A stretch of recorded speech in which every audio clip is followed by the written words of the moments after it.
করে নি। আজকে হঠাৎ করে আপনার কাঁচা বাজার উত্তরবঙ্গ থেকে 20 টাকা করে কিনে এনে ঢাকাতে 80 টাকা করে বিক্রি কেন হচ্ছে? এর রদবদলটা কেন হয়?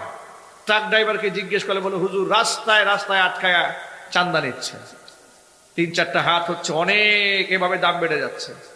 সাধারণ মানুষকে যদি ন্যায্য মূল্যে আমার ব্যবসায়ী ভাইরা পণ্য দিতে চান, তাহলে গোটা দেশটাকে চাঁদাবাজ মুক্ত করতে হবে। আজকে মাহফিল আয়োজন করেছেন আমাদের ব্যবসায়ী ভাইরা। ব্যবসায়ী ভাইদের জন্য একটা সুসংবাদ আছে আর একটা দুঃসংবাদ আছে। ব্যবসায়ী ভাইরা কিয়ামতের ময়দানে যখন আল্লাহর সামনে দাঁড়াবে, রাসূলুল্লাহ সাল্লাল্লাহু আলাইহি ওয়াসাল্লামের সামনে দাঁড়াবে, আল্লাহর নবী মানুষকে ক্লাসিফিকেশন করে নেবেন। আল্লাহ সুবহানাহু ওয়া তাআলা মানুষকে বিভিন্ন দলে, বিভিন্ন গোত্রে, বিভিন্ন শ্রেণীতে ভাগ করে দিবেন কাল হাসরের মাঠে। ইমানদার ব্যক্তিদের সাথে শুধু তারা থাকবে যারা এই পৃথিবীতে কোরআন এবং সুন্নাহকে মান্য করেছে।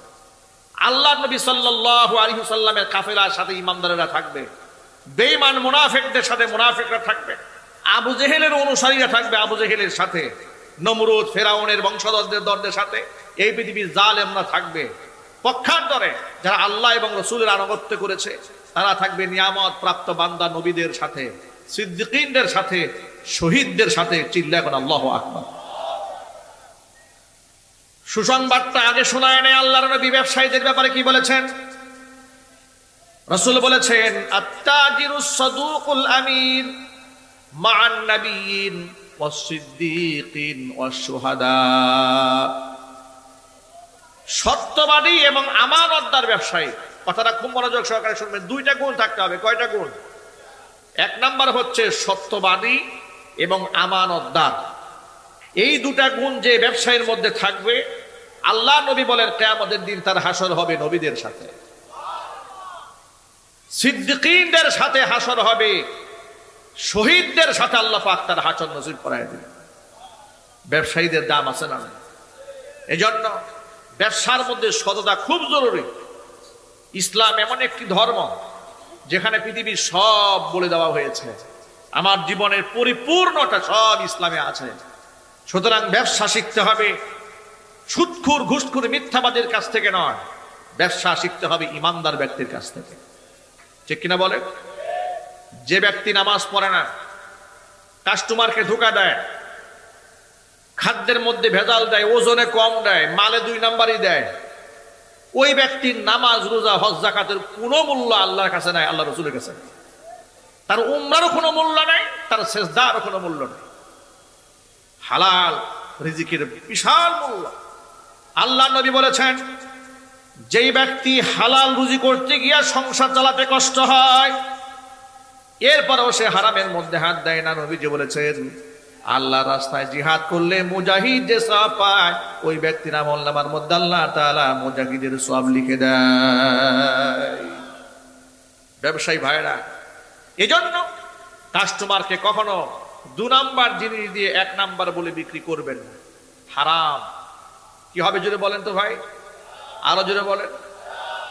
আমাদের দেশে অধিকাংশ ব্যবসায়ীরা তারা মিথ্যা কথা বলেন, মানুষের সাথে ধোঁকাবাজি করেন, অল্পতেই বড়লোক হয়ে যাওয়ার চিন্তা করেন, অথচ চিন্তা করে না রাতারাতি বড়লোক হয়ে লাভটা কি। এই দেশে যারা এই গোটা পৃথিবীর দিকে একটু তাকান, রাতারাতি বড়লোক হয়েছে অবৈধ পথে যারা, তাদের জীবনে না আছে সম্মান, না আছে ইজ্জত, না আছে মানুষের হৃদয়ের কোনো ভালোবাসা, কিচ্ছু পায়নি তারা। সাময়িকভাবে তারা মালামাল হয়েছে, মনে করেছে আমরা বিরাট সম্পদ অর্জন করেছি। আপনারা চিন্তা করে দেখেন, বিগত 16 বছরে রাষ্ট্রে যারা দুর্নীতি করেছে, দেশের টাকা বিদেশে পাচার করেছে, বিভিন্ন ফ্যাক্টরি দখল করে খেয়েছে, অন্যায়ভাবে মানুষের জমি দখল করেছে, মানুষের অধিকারকে হরণ করেছে, ভোটাধিকার কেড়ে নিয়েছে, জোর করে ক্ষমতার মস্তক দখল করে রেখেছে, আজকে তাদের কত বড় বেইজ্জতি, কত মারাত্মক তাদের জীবনে গ্লানি নেমে এসেছে, যে আজকে মানুষের সামনে দাঁড়িয়ে নিজের পরিচয় দিতেও তারা সাহস পাচ্ছে না। কথা একটু জোরে বলতে হবে, ঠিক কিনা বলেন? এ সম্পদের কি মূল্য আছে? এ সম্পদের কিসের মূল্য আছে আপনারা বলুন? যে সম্পদ অর্জন করে দুনিয়াতেই চোরের মতো পালিয়ে থাকতে হয়, ঠিক কিনা বলেন? আচ্ছা, দেশ স্বাধীন হওয়ার পরে সবাই কি পালিয়েছে? কথা বলে না কেন? শুধু চোর আর বাটপাররা পালিয়েছে, কথা বলতে হবে ঠিক কিনা বলেন? যারা মানুষের উপর বেইনসাফ করেছে, মানুষের উপর জুলুম করেছে, মানুষের অধিকারকে হরণ করেছে, মানুষের উপর টর্চার করেছে, টর্চার সেল বানিয়েছে, আয়নাগর বানিয়েছে, আলেম ওলামাদের নামে মিথ্যা মামলা দিয়ে বছরের পর বছর কারারুদ্ধ করে রেখে দিয়েছে, একমাত্র তারাই চোরের মতো পালিয়ে গিয়েছে। সবাই তো পালায় নাই। এই সম্পদের কোনো মূল্য নাই। আল্লাহর হাবিব বলে দিয়েছেন, সত্যবাদী আমানতদার ব্যবসায়ীর হাসর হবে নবীদের সাথে, সিদ্দিকীনদের সাথে। জোরে জোরে বলেন সুবহানাল্লাহ। এটা হলো সুসংবাদ। এবার দুঃসংবাদটা শোনায় দেয়। আল্লাহর হাবিব বলেছেন, ইন্নাত তুজ্জার ইউবআসুনা ইয়াওমাল কিয়ামাতি ফুজ্জারান। পৃথিবীর ব্যবসায়ীদেরকে পাপিষ্ঠ ব্যক্তি হিসেবে হাসরের ময়দানে দাঁড় করায় দেওয়া হবে। ইল্লা মানিত্তাকা ওয়া বাররা ওয়া সাদাকা। তবে ব্যবসায়ীদের মধ্যে যারা ছিল তাকওয়াবান, যারা সত্য কথা বলেছে, যারা ন্যায় পরায়ণতা ঠিক রেখেছে, আমানতদারিতা ঠিক রেখেছে, তাদেরকে পাপিষ্ঠদের কাতারে দাঁড় করায় দেওয়া হবে না, তাদেরকে শহীদদের কাতারে দাঁড় করিয়ে দেওয়া হবে, তাদেরকে সিদ্দিকীনদের কাতারে দাঁড় করায় দেওয়া হবে, তাদেরকে নবীদের পেছনে দাঁড় করায় আল্লাহ পাক তাদেরকে নবীদের সাথে জান্নাত দিয়ে দিবে। এখন আপনারাই বলেন, কারুনও ব্যবসায়ী ছিল, ব্যবসায় যাকাতের হক আদায় করে নাই, দম্ভ এবং অহমিকা করেছে, গোটা দুনিয়াতে লাঞ্ছিত হয়ে বিদায় হয়েছে। আমরা কি কারণের সাথে হাসর চাই নাকি? আমরা হাসর চাই দু জাহানের বাদশাহ, ইমামুল মুরসালিন, রাহমাতুল লিল আলামিন, খাতামুল আম্বিয়া, নবিয়ুনা মুহাম্মদুর রাসূলুল্লাহ সাল্লাল্লাহু আলাইহি ওয়াসাল্লামের সাথে, নবীজির সাথে হাসর কারা কারা চান? দু হাত দেখতে চাই। আল্লাহ যেন সকলকে কবুল করেন। জোরে কোন আমিন। আরো চিৎকার দিয়ে প্রোগ্রাম যাওয়ার পথে বা আসার পথে। তো এটা হচ্ছে আমাদের প্রোগ্রামে যাওয়ার পথে একটা ট্রানজিট প্রোগ্রাম, যার দরুন আমি এখানে বসে পড়েছি অল্প সময় কথা বলার জন্য। আপনাদের মানসিক প্রস্তুতির জন্য আগে থেকেই কথাটা বলে নিলাম, তা না হলে কিছুক্ষণ পরে যখন চলে যাব বলবেন হুজুর আর একটু ওয়াজ করেন। কিন্তু এটা আমার দ্বারা আসলে আজকের জন্য সম্ভব হচ্ছে না, অন্য জায়গায় নির্ধারিত সময় দেওয়া আছে। তবে যিনি এখানে আরেকজন আলোচক আছেন, সম্ভবত মুফতি মোহাম্মদ শহীদুল্লাহ বাহার, চিটাগং থেকে আসতেছেন। উনি আসছেন নাকি? পৌঁছেছেন? আসতেছেন ইনশাল্লাহ। উনি আমার পরে গুরুত্বপূর্ণ আপনাদের সামনে তাকরির পেশ করবেন। আপনারা বা আজমাত বা আদব এখানে বসে থাকবেন, উঠা বসা করবেন না। যারা কর্তৃপক্ষ অনেক শ্রম দিয়ে কষ্ট করে কোরআনে কারিমের মঞ্চ সাজিয়েছেন, এই মঞ্চকে যেন আল্লাহ তাআলা কবুল করে নেন, তাদের শ্রম ঘামকে আল্লাহ তাআলা কবুল করেন। এই জন্য আপনারা জমে সকলে বসে থাকবেন ইনশাআল্লাহ। আল্লাহ তাআলা আমাদেরকে কোরআন সুন্নাহ থেকে বাস্তবধর্মী কিছু আলোচনা করার, শোনার তৌফিক দান করেন, সেই অনুযায়ী আমল করার তৌফিক আল্লাহ তাআলা আমাদেরকে দান করেন। এই বক্সটা এত পিছনে দিয়েছেন কেন? এগুলো এদের সামনে নিয়ে আসেন, অপারেটর দিকে আসেন। এই বক্স কার জন্য দিয়েছেন? সামনে নিয়ে আসেন। স্টেজ মনিটর দিতে হয় বক্তার সামনে দুই পাশে, যেন বক্তা আওয়াজ শুনবে। পিছনে দিলে কে শুনবে এই আওয়াজ? এখানে নিয়ে আসো, এখানে কর্নারে আগাই দাও।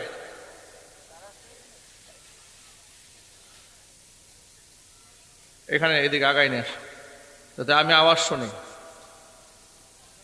আর এই বক্স দিচ্ছেন কেন? বাজে এগুলো?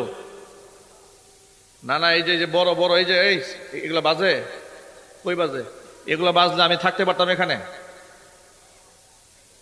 শুধু বসায় রাখছে, একটা ফ্যাশন, আজীব কারবার। এই বক্সে লাইন দিতে হবে তো, এই বক্সে আওয়াজ নাই, বক্সে আওয়াজ দেন, ঠিক করেন আগে, আওয়াজ ঠিক করেন। সামনে এখনো 150 মাহফিল আছে, চিল্লায় গলা ভাঙলে চলবে? গলা ভাঙা যাবে না, নরমাল কথা বলতে হবে। আগে মাইক ঠিক করেন, আওয়াজ দেন। এই বক্সটা আওয়াজ দেন, একটা বক্সে আওয়াজ দিলে তো সব পালাই যাবে মানুষ। আওয়াজ নাই। কি মাইক? জোরাফ, জোরাফ মাইক, সোরাফ। টঙ্গিতে তো ভালো ভালো মাইক আছে। LLB আমরা মাহফিল করি, বড় বড় মাহফিল করি, 100-150 মাইক দেয় ওরা। হ্যাঁ আছে না? কি এবার কাছের দিকে মূল্যায়ন করে না নাকি? দূরে দূরে লোকেরা দাওয়াত দিয়ে নিয়ে যায়, কাছ থেকে দাওয়াত দেন নাই, শিডিউল পায় নাই। তাহলে ঠিক করেন, আওয়াজ ঠিক করেন।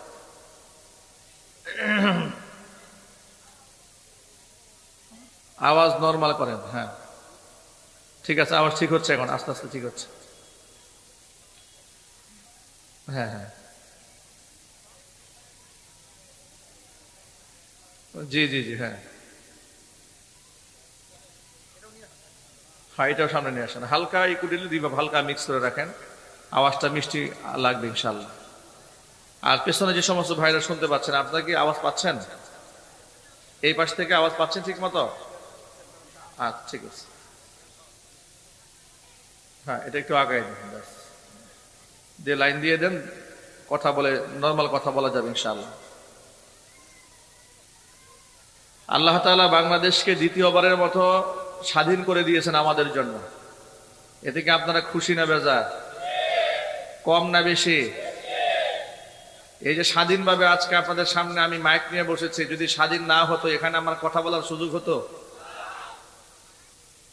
আপনারা কি করে কল্পনা করতেন যে মাদানী হুজুরকে এখানে দাওয়াত দেবেন?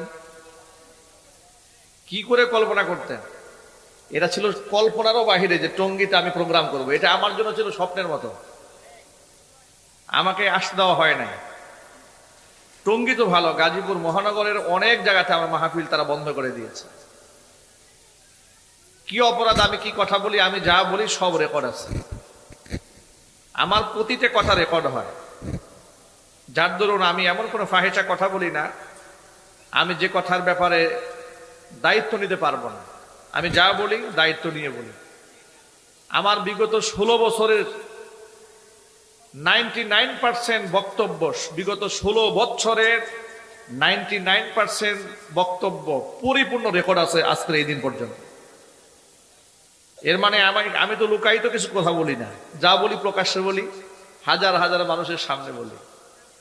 এরপরেও অনেকে এগুলো সহ্য করতে পারে না। সহ্য করতে না পারার কারণ একটাই, যে কোরআনের সব কথা তাদের ভাল লাগে না। বাসা বাসা কিছু কথা ভাল লাগে, যেমন নামাজ রোজার কথা বললে ভাল লাগে। কিন্তু যখন আপনি বলবেন যে চুরি করতে পারবেন না, ডাকাতি করতে পারবেন না, চাঁদাবাজি করতে পারবেন না, ফুটপাত থেকে হকারদের পেটে লাথি মারে টাকা খাইতে পারবেন না, তখনই বলবে হুজুর তো রাজনীতি করা শুরু করছে। কথা বলেন ঠিক কিনা? জোরে বলেন। রাষ্ট্র স্বাধীন হয়েছে, সংস্কার না করলে এ রাষ্ট্রের পরিবর্তন হবে না। সংস্কার করার দরকার আছে না নাই? আমরা চাই যে এই রাষ্ট্রে আর কোনো চাঁদাবাজ না থাকুক। ব্যবসায়ীরা সরকারি ট্যাক্স দিচ্ছে, ইনকাম ট্যাক্স দিচ্ছে, ভ্যাট দিচ্ছে, ঠিক কিনা বলেন? গভর্নমেন্টকে টাকা দিচ্ছে, গভর্নমেন্টকে ফি দিচ্ছে, আবার তারা যাকাত দিচ্ছে, এরপরে বাড়ির হোল্ডিং ট্যাক্স দিচ্ছে, সিটি কর্পোরেশনের ট্যাক্স দিচ্ছে। এত কিছু দেওয়ার পরে আবার চাঁদাবাজ। কথা বলেন না? না এগুলা টঙ্গী এলাকায় নাকি এখনো ভয় আছে আপনাদের? একটু জোরে সোরে বলতে হবে, আছে না নাই? এগুলা দূর করার দরকার আছে কিনা? দূর হওয়া দরকার। রাষ্ট্র, আমরা চাঁদাবাজ মুক্ত রাষ্ট্র চাই, যাতে করে আমাদের ব্যবসায়ী ভাইরা ন্যায্য মূল্যে জিনিস দ্রব্য মূল্য সাধারণ মানুষের কাছে বিক্রি করতে পারে। মহান মনিব আমাদেরকে ইসলাম ও মুসলমানদের এই ক্লান্তি লগ্নে, রাষ্ট্রের এমন একটি ক্রাইসিস মোমেন্টে, যখন এ রাষ্ট্রের স্বাধীনতা সার্বভৌমত্ব নিয়ে চক্রান্ত চলছে দেশে এবং বিদেশে, এমন একটি মুহূর্তে আমার ব্যবসায়ী ভাইরা আজকের এই সুন্দর আয়োজন করেছেন কোরআনে কারীম থেকে আলোচনা করা আর আলোচনা শোনা। আসলে কোরআন এবং সুন্নাহ থেকে সমাধান যদি মানুষ গ্রহণ করত বাস্তবিক জীবনে, তাহলে এই রাষ্ট্রের অসংখ্য সমস্যার সমাধান কোরআনে কারীমের মাধ্যমে মানুষের জীবনে মিলে যেত। ঠিক কিনা জোরে বলেন? আল্লাহ রাব্বুল আলামিন যেন কোরআনে কারীম থেকে গুরুত্বপূর্ণ ওই সমস্ত কথা, যে কথা বললে শুনলে আমাদের দিল আলোকিত হয়, সেগুলো বলার, শোনার এবং সেই অনুযায়ী আমল করার তৌফিক আমাদেরকে দান করুন। আমরা আল্লাহর কাছে দোয়া করছি, আল্লাহ তাআলা যেন টঙ্গী পুরাতন লৌহ ব্যবসায়ী মালিক সমিতিকে কবুল করেন। সমস্ত ব্যবসায়ী যারা এর সাথে সংশ্লিষ্ট এবং সম্পর্কিত, আল্লাহ তাআলা তাদের সকলের ব্যবসা প্রতিষ্ঠানকে আসমান জমিনের সমস্ত বালা মুসিবত থেকে হেফাজত করুন। মনে রাখবেন প্রিয় ভাইরা, এই পৃথিবীতে আমাদের সাময়িক সময়ের জন্য আগমন ঘটেছে। আমরা খুব অল্প সময়ের ব্যবধানে এই দুনিয়া থেকে বিদায় নেব।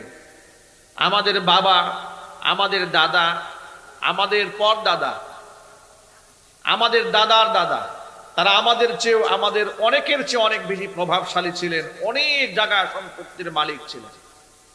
আজকে বর্তমান গাজীপুরে এমন অসংখ্য লোক আছেন যারা দাদার সম্পত্তির 10 ভাগের 1 ভাগ পেয়েছেন, বাবার সম্পত্তির 4 ভাগের 1 ভাগ পেয়েছেন।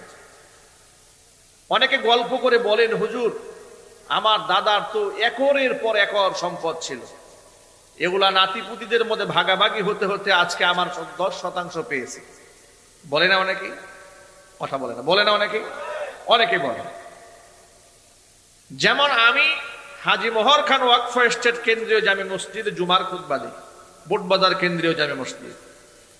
মোহর খানের বিরাট সম্পদের পাহাড় ছিল। তিনি মসজিদের জন্য, মাদ্রাসার জন্য তার ওয়াকফকৃত যে জায়গাটি আছে সে 14 বিঘার উপরে, মানুষেরা মেইন রোডের সাথে ডায়মন্ডের মতো মূল্যবান জায়গাগুলো লোকেরা দখল করে খাচ্ছে। যুগের পর যুগ মামলা চলছে, সমাধান হচ্ছে না। তার নাতিপুতিরা ভাগে অনেকেই 10, কেউ 20, কেউ 30, কেউ 40% জায়গা পেয়েছে, তারা সেখানে আছে। এগুলা ইতিহাস। আমাদের পূর্বপুরুষরা অনেকে সম্পদশালী ছিলেন, ঠিক কিনা বলেন? এটা এক্সাম্পল দিলাম। অনুরূপভাবে টঙ্গী এলাকাতে এরকম খোঁজ খবর নিয়ে দেখবেন অনেক জায়গা সম্পদের মালিক ছিলেন, তারা দুনিয়া থেকে চলে গেছেন। এত প্রভাবশালী ব্যক্তিরা যেমন দুনিয়া থেকে চলে গেছেন, আমি আপনি আমিও অচিরেই এই দুনিয়া থেকে বিদায় হয়ে যাব। কিয়ামতের ময়দানে এক বিভীষিকাময় পরিস্থিতির মোকাবেলা আমাদের করতে হবে। খুব ভয়াবহ একটা সংকটাপূর্ণ মুহূর্তে আমরা হাসরের মাঠে দাঁড়াবো আমাদের রবের সামনে। আমরা আমাদের রবের সামনে এমন অবস্থায় দাঁড়াবো যে আমাদের কারো গায়ে কোনো জামা কাপড়ই থাকবে না। কাতারে কাতারে সারিবদ্ধভাবে রবের সামনে আমাদেরকে দাঁড় করিয়ে দেওয়া হবে। এই কথাগুলো যখন 1500 বছর আগে নবী করিম সাল্লাল্লাহু আলাইহি ওয়াসাল্লাম কুফফারদের সামনে উপস্থাপন করেছেন, কাফেররা এটা নিয়ে হাসি তামাশা করে বলতো, আইদা মিতনা ওয়া কুননা তুরাবা ওয়া ইযামান আইন্না লামাবউসুনা খালকান জাদীদা। এটা আপনি কেমন কথা বলেন মুহাম্মদ সাল্লাল্লাহু আলাইহি ওয়াসাল্লাম? আইদা মিতনা, আমরা যখন মারা যাব, ওয়া কুননা তুরাবা ওয়া ইযামা, আমরা একটা মাটি হয়ে যাব, হাড্ডি সার হয়ে যাব, মাটির সাথে আমাদের হাড়গোড় গোশত মিশে যাবে। ঠিক ওই এই কঠিন অবস্থার পরে আইন্না লামাবউসুনা খালকান জাদীদা, আমাদেরকে নতুন করে সৃষ্টি করা হবে, এটা কোনো কথা হলো নাকি? এভাবে তারা বিস্ময় প্রকাশ করত। আমি আপনাদের কাছে জানতে চাচ্ছি, আপনারা বলুন তো, রবের সামনে আবার আমাদেরকে দাঁড়াতে হবে, এ কথা কি সত্য না মিথ্যা?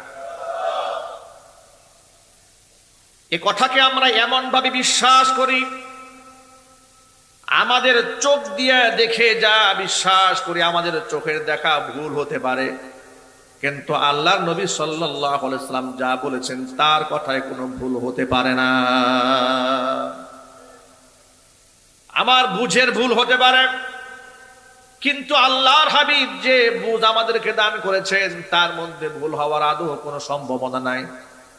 নবী করিম সাল্লাল্লাহু আলাইহি ওয়াসাল্লাম বলেছেন, উতিতু ইলমাল আউয়ালিনা ওয়াল আখিরিন, আল্লাহ পাক পৃথিবীর পূর্বাপর সমস্ত জ্ঞান আমাদেরকে দান করে, আমাকে দান করেছেন।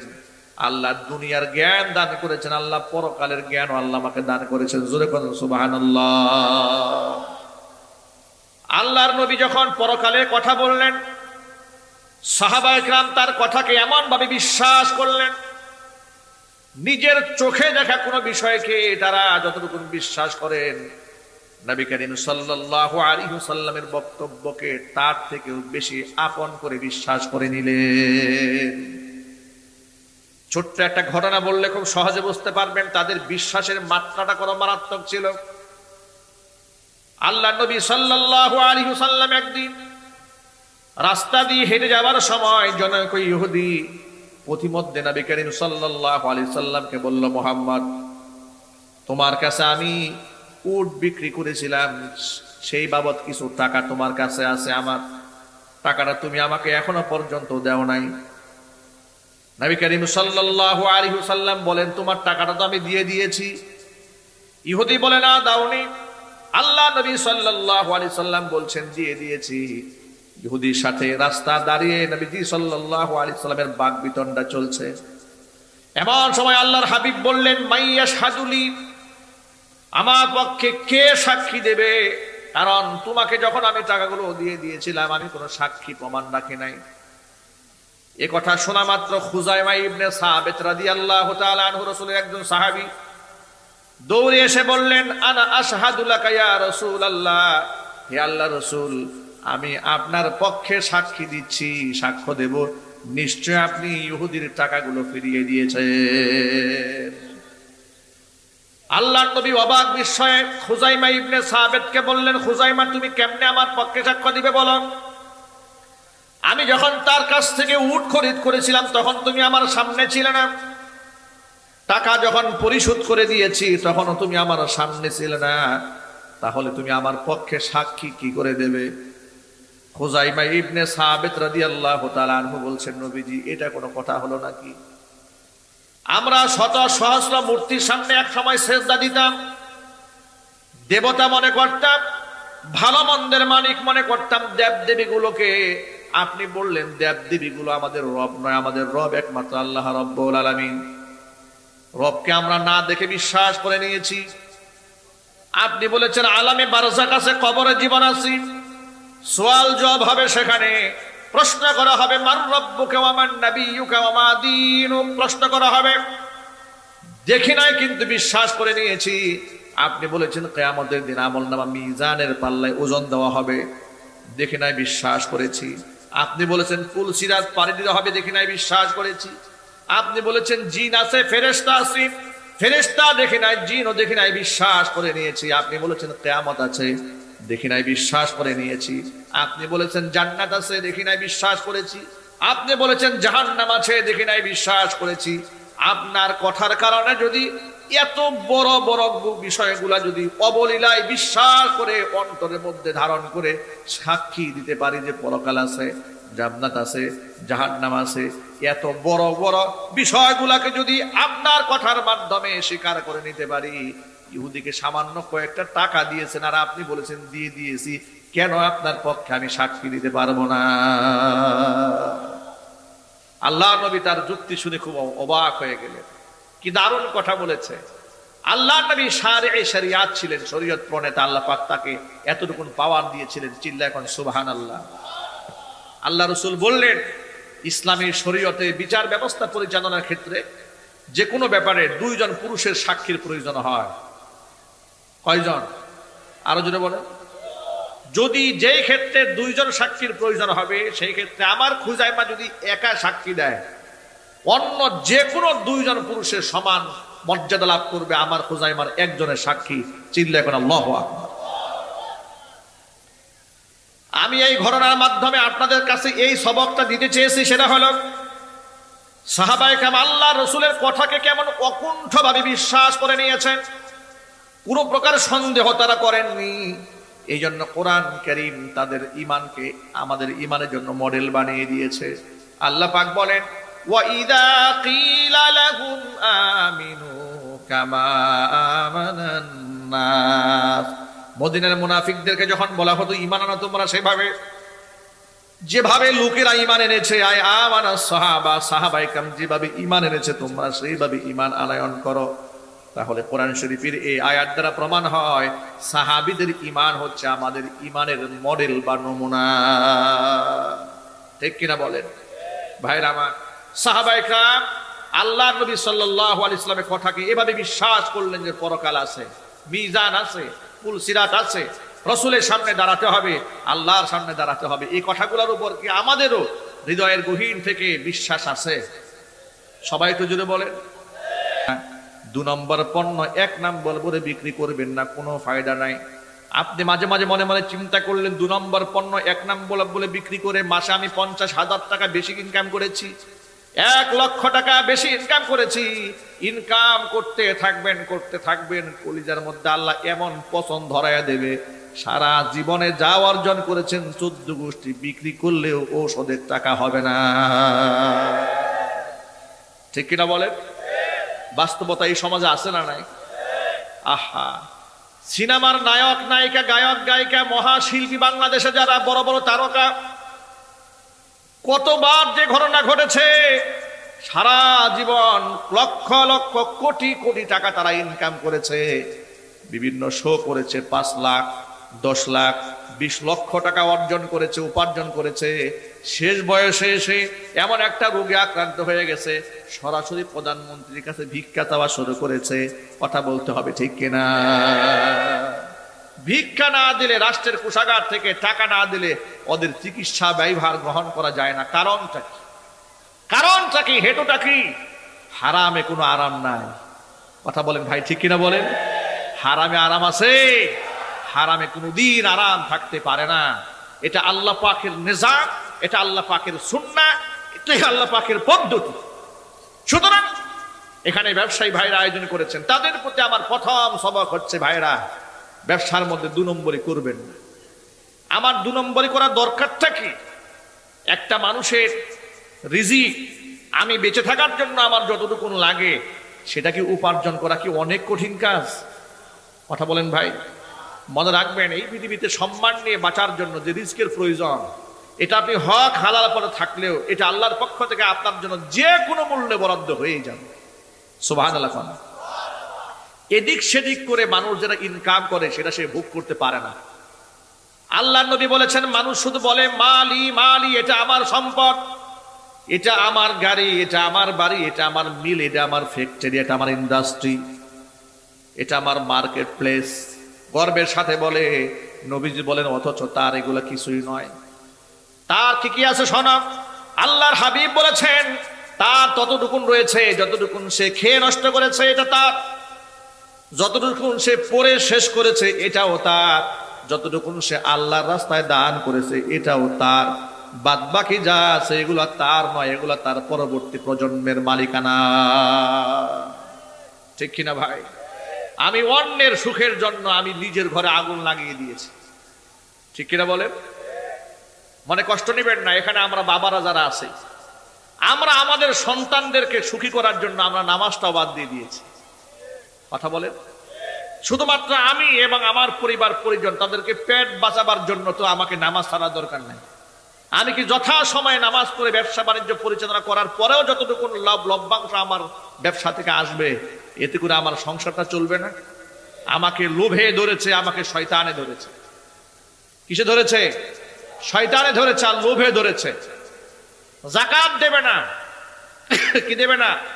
যাকাত দেবে না, কিন্তু ইনকাম ট্যাক্সের জরিমানা নেওয়ার জন্য অফিসার যখন আসবে 2 লাখ টাকা ঘুষ দিয়ে দিবেন। অত চিন্তা করে না যে 2 লাখ টাকা ঘুষ দিয়েছে, যদি সে এই 2 লাখ টাকা সে যাকাতের ফান্ড থেকে দিয়ে দিত, এমন হতে পারে আল্লাহ পাকের পক্ষ থেকে এই ধরনের বিপদ তার উপরে আসতো না। কিন্তু সে অনেক বড় চালাকি করেছে, যাকাত থেকে গরিবদেরকে মাহরুম করেছে, তার হালাল সম্পদকে হালাল হারাম মিশিয়ে একাকার করে দিয়েছে। এগুলা করবেন না, হারাম। মনে রাখবেন, নামাজ রোজা হজ যাকাত যেমন ফরজ, হালাল উপার্জন করা ঠিক তেমনই ফরজ। নামাজ রোজার মতোই হজ যাকাতের মতোই হালাল রুজি রোজগার ইনকাম করাও ফরজ। এজন্য আমার নিজে খাওয়ার জন্য আমি যতটুকুন কসরত করেছি এতটুকুন যথেষ্ট, কিন্তু আমি ডান বাম করে যা করেছি এটা আমার কোনো প্রয়োজন নাই। আচ্ছা, আপনারা শুনেন নাই অমুকের 200 কোটি টাকার মালিক, অমুকে 300 কোটি টাকার মালিক, অমুকে 2000 কোটি টাকা পাচার করেছে, অমুকে 3000 কোটি টাকা পাচার করেছে। আচ্ছা, মানুষকে বেঁচে থাকতে গেলে কি এত সম্পদ লাগে? আরো যদি বলেন ভাই, লাগে। এখন তারা চোরের মতো পালিয়ে বেড়াচ্ছে। যারা এগুলা করেছে কিসের মতো পালিয়ে বেড়াচ্ছে? চোরের মতো পালিয়ে বেড়াচ্ছে। নিজের নামটাও মানুষের সামনে বলতে সাহস পাচ্ছে না। দুনিয়াতেই যদি এই অবস্থা হয় তো আখিরাতে হবে কি? কথা বলেন, কথা বলেন। যদি দুনিয়াতেই মানুষ এমন হয় যে পরিচয় দিতে সাহস পায় না, তার পরকালে কি হবে? এমন জীবন যাপন করেন যে আপনি মরলে মানুষ ইন্নালিল্লাহ পড়বে।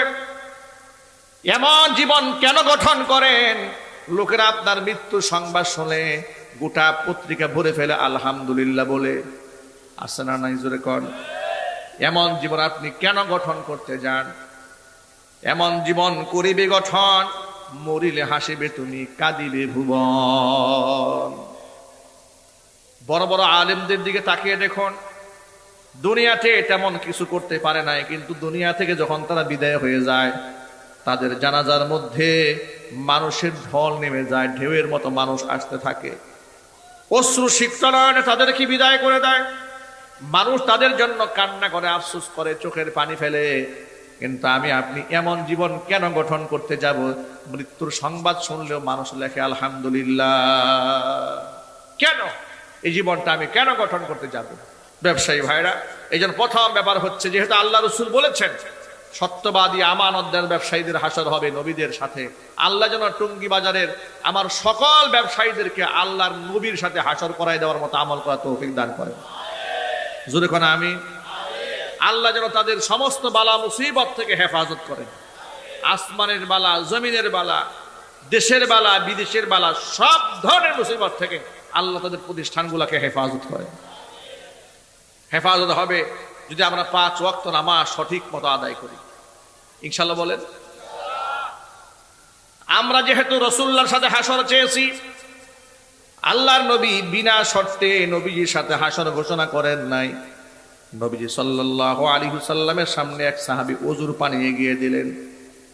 আল্লাহ রাসূল তার উপর বড় খুশি হয়ে গেলেন।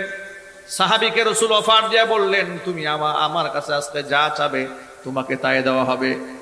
নবী করিম সাল্লাল্লাহু আলাইহি ওয়াসাল্লামের পক্ষ থেকে সাহাবী এই অফার পাওয়ার পরে, এই প্রস্তাব পাওয়ার পরে সাথে সাথে বললেন, ইয়া রাসূলুল্লাহ, দুনিয়াতে আপনার কাছে কিছুই চায় না, নাসআলু মুরাফাকাকা ফিল জান্নাহ, শুধু বেহেশতে আমি আপনার সঙ্গী হয়ে থাকতে চাই। আমি এই হাদিসটা যতবার নিজে পড়েছি, যতবার মানুষের সামনে বলেছি, ততবার আমার কাছে অবাক লাগে যে এই সাহাবীর মাথায় হঠাৎ করে এত সুন্দর কথা আসলো কোত্থেকে? আল্লাহ রসুল বললেন তুমি যা চাবে তাই দেওয়া হবে। এমন একটা জিনিস চাইলে যে এর থেকে দামি আর কোনো চাওয়া নাই। কথা বলেন ঠিক কিনা বলেন? তিনি বলেন, হে রসুল, আমি আপনার কাছে কিছুই চাই না, একটা জিনিস চাই, যেহেতু বলেছেন আপনি আমাকে দেবেন, আমি নাসআলু মুরাফাকাকা ফিল জান্নাহ, বেহেশতে আপনার সঙ্গী হতে চাই। আল্লাহর নবী তখন একটা শর্ত দিয়ে দিলেন সাহাবীরে, জান্নাতে যদি আমার সাথী হয়ে থাকতে চাও, বিনা শর্তে তোমাকে বেহেশতে আমার সাথে রাখতে পারবো না, ফাআইনি আলা যালিকা বিকাসরাতিস সুজুদ, বেশি বেশি নামাজ পড়ে আমাকে এই ব্যাপারে সাহায্য করবে। কোন বেনামাজি ব্যক্তিকে আমি নবীজি আমার সাথে জান্নাতে রাখতে পারবো না। সেই নামাজ পড়ার দরকার আছে না নাই? আরো জোরে বলেন। আপনি সহজে নামাজি হয়ে ওঠার একটা টিপস আপনাকে শিখাই দিই, আপনি খুব সহজে নামাজি হয়ে যাবেন, বলেন ইনশাআল্লাহ। এটা মনে রাখবেন, সহজে নামাজি হওয়ার একটা কৌশল আপনাদের শিখিয়ে দেই, যেটা কোরআনে এসছে, যেটা হাদিসে এসছে। কোরআন আয়াতটা আগে বলে দেই। আল্লাহ রাব্বুল আলামিন সূরা তাওবার মধ্যে বলেছেন, ইয়া আইয়ুহাল্লাযীনা আমানুত্তাকুল্লাহা ওয়া কুনু মা'আস সাদিকিন। হে ঈমানদাররা, আমি আল্লাহকে ভয় করো এবং সত্যবাদীদের সাথে উঠা বসা করো। কাদের সাথে? সত্যবাদীদের সাথে আপনি উঠা বসা করবেন, নামাজীদের সাথে উঠা বসা করবেন।